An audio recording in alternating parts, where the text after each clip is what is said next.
Have you ever wondered how two of Europe's most powerful nations, Germany and Italy, came to be?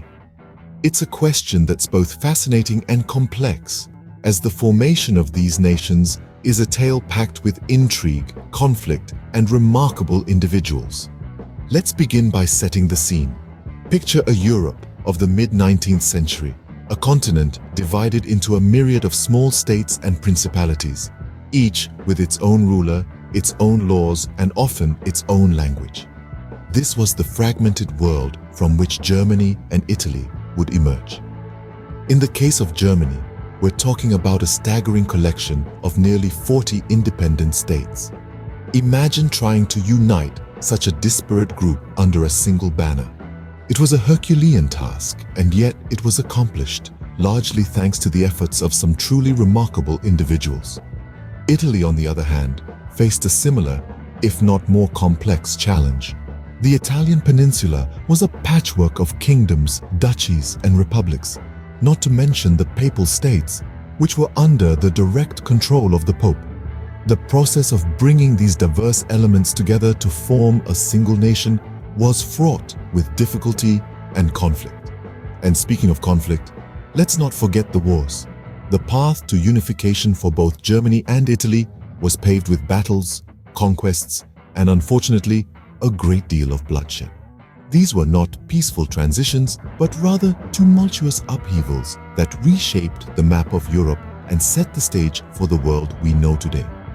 What makes these stories truly intriguing, though, are the unique elements that each nation brought to its formation. The influential leaders who guided their nations through these challenging times, the cultural and historical factors that influenced the process, and the lasting impact of these events on the nations themselves and on the wider world. Now, let's embark on this journey through time, delving into the formation of these two mighty nations. The story of Germany begins in a time of disarray and division. In the heart of Europe, the Holy Roman Empire, a confederation of numerous territories, reigned for a millennium. However, it was anything but a unified entity. The empire was a complex, fragmented puzzle of dukes, electors, bishops, and free cities, each with their own allegiances and ambitions. Enter the era of Napoleon Bonaparte. The Corsican general's revolutionary fervor swept across Europe in the early 19th century, toppling the Holy Roman Empire in the process. The Rhineland was annexed to France, and the rest of Germany was consolidated into a confederation of the Rhine, a puppet state under Napoleon's control.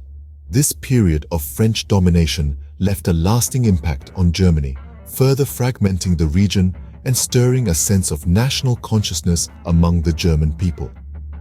In the midst of this chaos, a figure emerged who would alter the course of German history: Otto von Bismarck.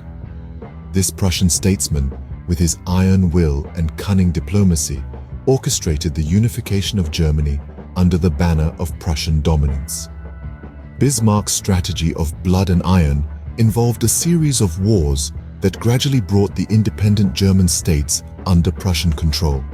He cleverly manipulated political situations both internally and externally, culminating in the Franco-Prussian War, which solidified the unity of the German states against a common enemy. The crowning moment came in January 1871 in the Palace of Versailles, ironically in the heart of defeated France. Here, King Wilhelm I of Prussia was proclaimed Kaiser, or Emperor, of a united Germany. The disparate German states were now a single entity, the German Empire, under Prussian leadership.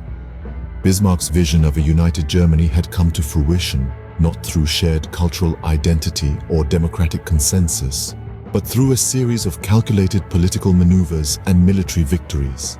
The dukes and princes of the German states were now under the imperial rule of the Prussian king. And thus, from the ashes of division, the German Empire was born.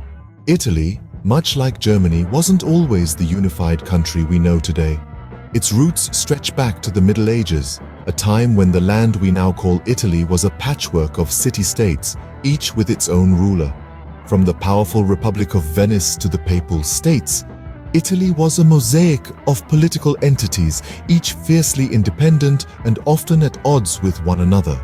Foreign powers in the form of the Holy Roman Empire, France and Spain also had a hand in shaping Italy's destiny, their influence contributing to the complex and often chaotic political landscape. But amidst this turmoil, seeds of unity began to sprout, nurtured by the vision and determination of key figures. One such figure was Count Camillo di Cavour, a statesman with a sharp mind and a keen understanding of politics. He saw the potential of a united Italy and worked tirelessly to achieve it.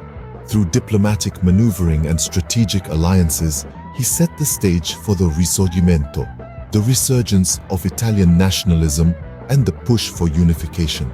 But while Cavour was the strategist, the heart and soul of the Risorgimento was arguably Giuseppe Garibaldi. A soldier and nationalist, Garibaldi dedicated his life to the Italian cause. His red shirts, volunteers who fought for Italian unification, became a symbol of the struggle for a unified Italy. Garibaldi's military campaigns, coupled with Cavour's political acumen, led to a series of wars and political shifts that would ultimately result in the unification of Italy. In 1861, the Kingdom of Italy was proclaimed, and Victor Emmanuel II, the King of Sardinia, was crowned as its first king. And so, amidst a tumultuous past, a unified Italy emerged. It was a hard-fought journey marked by wars, political intrigue, and the tireless efforts of individuals who dared to dream of a united Italy. Their legacy lives on today in the vibrant and diverse country that Italy has become. The formation of Germany and Italy was not a conclusion, but rather the beginning of a new chapter. A fresh start that would see both nations rise from the ashes of division and march towards their destinies as key players on the global stage. In the aftermath of their unification, both Germany and Italy faced a myriad of challenges.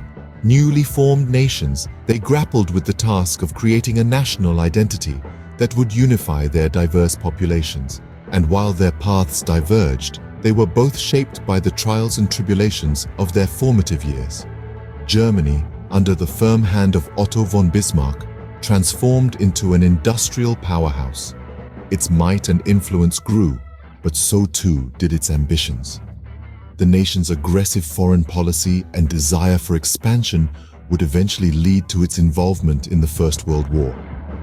The consequences were devastating, and the seeds of resentment sown by the Treaty of Versailles would later germinate into the horrors of the Second World War. Italy, on the other hand, struggled to find its footing in the wake of unification. Beset by political instability and economic hardship, it was a nation in search of an identity. The rise of fascism in the early 20th century was a response to these challenges, a desperate attempt to forge a national identity out of chaos. Italy's involvement in the Second World War on the side of the Axis powers was a direct result of this turbulent period. But from the ashes of war, both Germany and Italy emerged as phoenixes reborn. Today, they are two of the most influential countries in the world, key players in global affairs.